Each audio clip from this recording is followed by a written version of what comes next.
আয়াত ২৬ সায়া'লামুনা গাদাম মানিল কাযযাবুল আশির।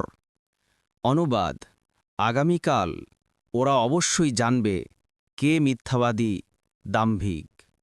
আয়াত ২৭ ইন্না মুরসিলুন নাকাতি ফিতনাতাল লাহুম ফা'তাকিবহুম ওয়াসতাবির।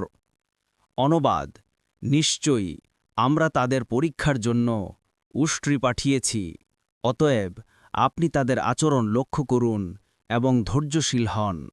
আয়াত ২৮ ওয়ানাব্বিহুম আন্নাল মাআ কিসমাতুম বাইনাহুম কুল্লু শিরবিম মুহতাদর। অনুবাদ: আর তাদেরকে জানিয়ে দিন যে তাদের মধ্যে পানি বণ্টন নির্ধারিত এবং পানির অংশের জন্য প্রত্যেকে উপস্থিত হবে পালাক্রমে। আয়াত ২৯ ফানাদাউ সাহিবাহুম ফাতাআতা ফাআতার। অনুবাদ: অতঃপর তারা তাদের সঙ্গীকে ডাকল, ফলে সে সেটাকে ধরে হত্যা করল। আয়াত ৩০ ফাকাইফা কানা আযাবি ওয়া নুযুর। অনুবাদ: অতএব কিরূপ কঠোর ছিল আমার শাস্তি ও ভীতি প্রদর্শন।